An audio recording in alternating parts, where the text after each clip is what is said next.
Hey guys, it's me, Lorty. Today I am back to make a highly requested video for you guys showing you how I put together my baby Crested Gecko enclosures. This has been something that's really requested, especially because I've been having a ton of Crested Gecko babies hatching lately. I have 3 breeder females, 2 who are about to be ready next year, and then 1 that's already breeding size this year, and so that is the one that I've paired my male Domino to, who's in this cage right here. And they have had 12 eggs. The female Crested Gecko, once they pair with a male, the lock will happen, and then you can actually separate them after that. Some people will throw them together 1 or 2 more times, but I just let them lock and then separate them. It usually gets the job done. The female retains sperm, so she'll lay her first eggs about 30 to 60 days after that initial lock, and then typically like every 30 days after that, she'll lay another set. They lay 2 at a time until they've reached about 8 to 10 to 12 sets of eggs. And then typically after that, she doesn't have any more sperm retention. She'll stop producing fertile eggs. And then you want to give them a break for at least a period of 6 months, if not an entire year is ideal. And you do really want to be careful about how old your gecko is when you're breeding it, how many grams it weighs, etc. I'm not going to get into all that right now. I'm going to show you how I make these tubs. These tubs are from Target. They are from Room Essentials. They are 10.3 inches high by 11 inches wide.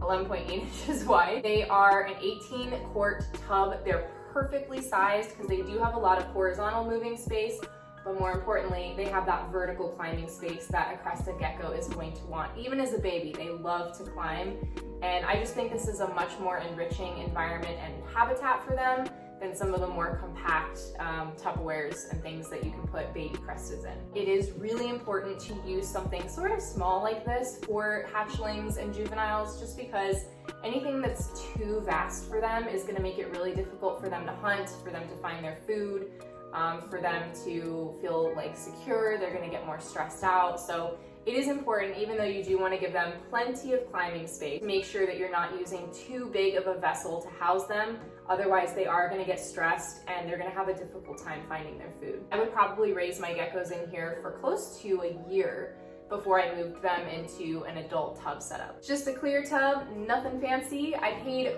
$4 for these. So now that I have my tub picked out, which I really like these a lot, the next step is to drill holes for ventilation. You want a lot of cross ventilation, so you want to drill in the top of all 4 sides. And then you don't have to, but I personally do like to add some top ventilation as well. So I'm gonna get my drill and a very small drill bit, because remember we're putting hatchlings in here, and I'm going to drill some holes in here for ventilation. Okay, before I get started drilling, I absolutely have to take the sticker off the bottom. That kind of stuff drives me insane. Does it drive you insane? Look at what the sticker's done to me. Look at what it did!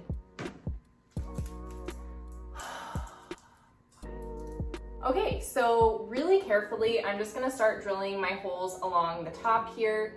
In no particular sequence. I'm not gonna like count how many holes I put, just whatever looks good to me. And then I will drill the top. There's 1 hole done. No, there is nothing wrong with my drill bit or anything. It is sharp enough, it is rated for plastic. The reason that it's taking so long to drill through this tub is because I do like to go very slow and meticulous to make sure I don't crack the plastic.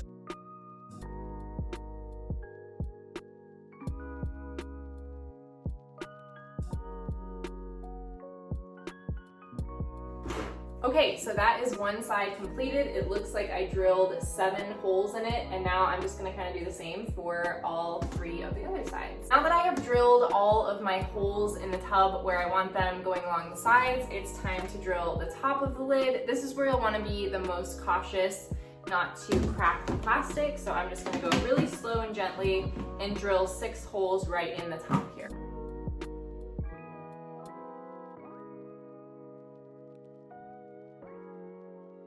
Okay, so that is our lid all drilled. I only drilled 6 holes on the top of the lid. It doesn't really need that much ventilation on the top.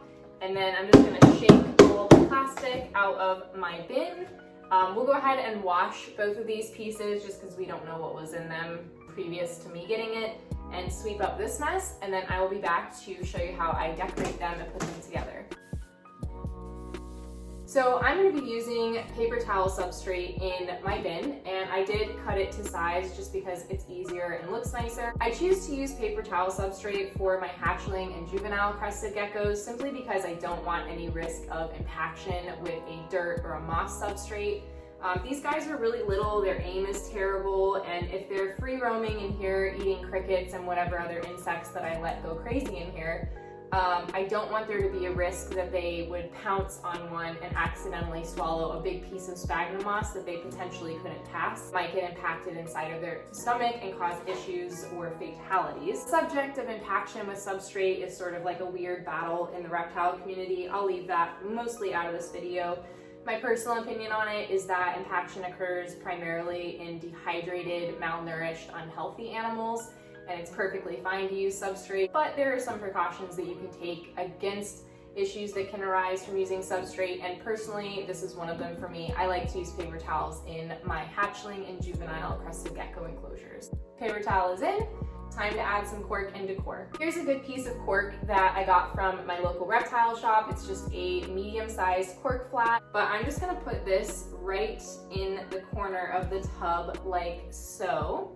Just kind of leaning like a little ramp so the gecko can climb up it. It gives them a lot of vertical space to be more arboreal. I'm also going to use this cork piece. It's just like a little half round, and I'm gonna put it right down here at the bottom for my gecko, just to add a little bit more security for them and a little bit more things to climb on, even potentially something to kind of sleep down there in. And I think that looks really cute. You don't have to get too crazy with this. Less is more, but you do want to give them a lot of climbing space to be able to hide and hunt and just thrive in here. The next thing I'm going to add is some fake foliage. I picked this piece up at PetSmart.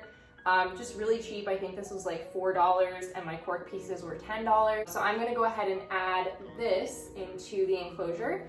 This is going to give the gecko a little bit of coverage where it's going to feel kind of safe and concealed, a little bit of hiding place. It's also going to collect water when you're misting this tub, so that your baby gecko has something to drink from. You can add little bottle caps and things like that with water, very, very shallow water dishes, but I find that they mostly prefer to drink off of the foliage, the cork, the sides of the tub, and also off of themselves when you're misting the enclosure. And the final piece that I will be putting into my enclosure is a little pot of gecko food. This is Pangea watermelon, and I'm literally just gonna stick it right in the corner. So now that we have our whole tub put together, it is time to add our baby crested gecko in here. This little squeaker is Attitude. This is one of my babies from Domino and Olive's clutch. This was the first set of geckos that I hatched out. I have its sibling Vibe already in a tub.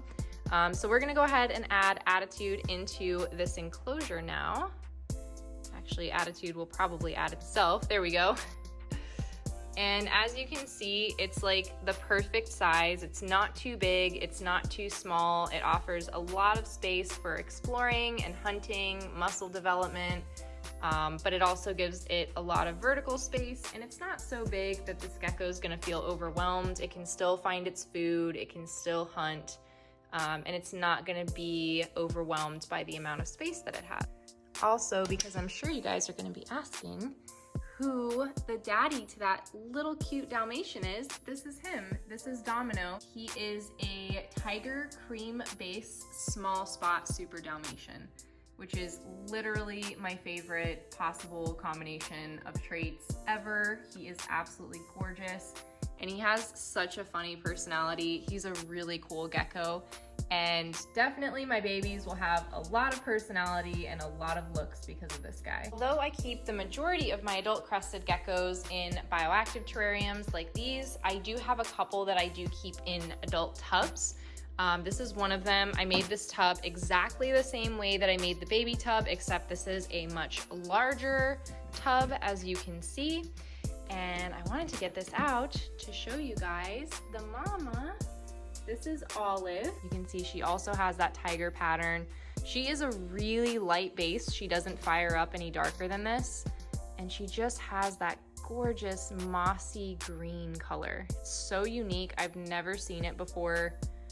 her little green feet. She is just a super sweet, really, really beautiful girl. Oh my gosh, that color is just wild. It's so pretty. That is what my babies are out of, a mixture of this beautiful lady and a mixture of my favorite Super Dalmatian Domino. So I cannot wait to see them grow out. As I'm kind of showing you guys the whole shebang, right? I'm gonna also show you, and don't judge me, this closet needs cleaned.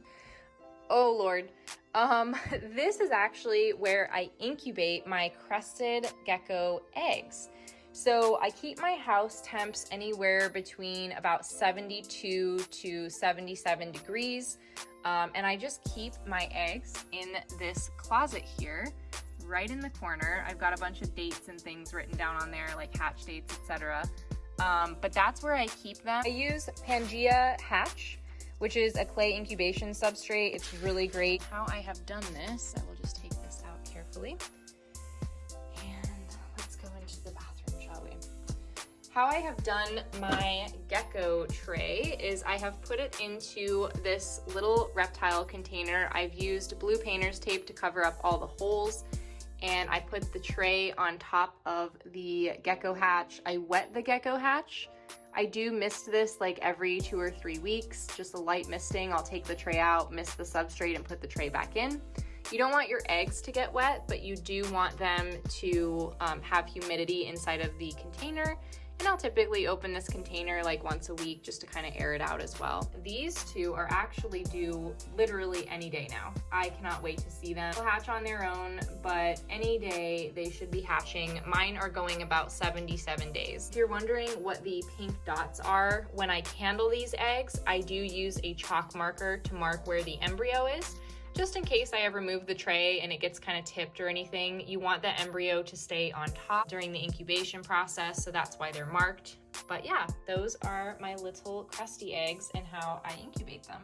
Back into their high-tech incubator they go. This is a side note, and I'm sure there will be breeders, keepers, etc. that might slightly disagree with me. However, I'm just gonna tell you my personal opinion and advice on the subject.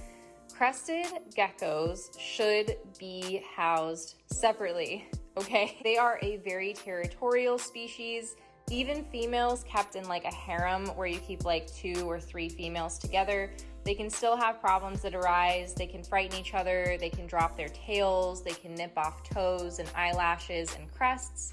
So it really just is important to make sure that if you're gonna be keeping these guys, that you have a system where you can actually house all of your geckos in their own individual habitats. When my babies hatch, I actually keep them inside of these glass exoterras. These are the mini tall exoterras. So as soon as they hatch, I let them stay in that egg tray for usually about 24 to 48 hours so that they can fully absorb the yolk and just kind of process being born. Then I will take them out and I will put them in these enclosures together. I'll actually keep my 2 hatchlings inside of one of these until they're about 7 or 8 weeks old, and then I separate them into these tubs. The reason it's so important to separate them when they reach about 8 weeks old is because that's the age where they'll start to become a little bit more territorial and they want their own habitat. If you don't separate them, the consequences of that can be dropped tails, nipped toes. They can bite their toes completely off. They can bite off pieces of the crest and also eyelashes, and they can just scar up the other geckos. So it's really important, because this is such a territorial species, to make sure that you're giving each gecko its own individual habitat and not cohabiting them past about 8 weeks old. That's my personal preference. It's worked great for me. I do like seeing them together in these, I won't lie, it's super cute.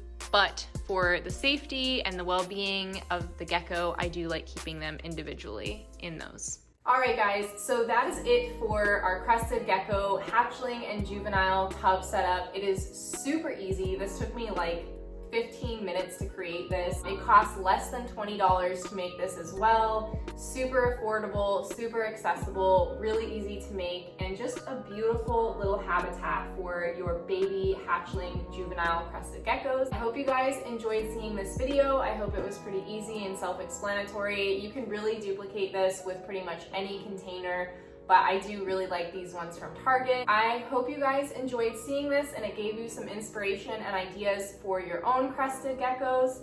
that is it for this video. Thank you guys so much for watching and subscribing, and as always, I will see you all in the next one.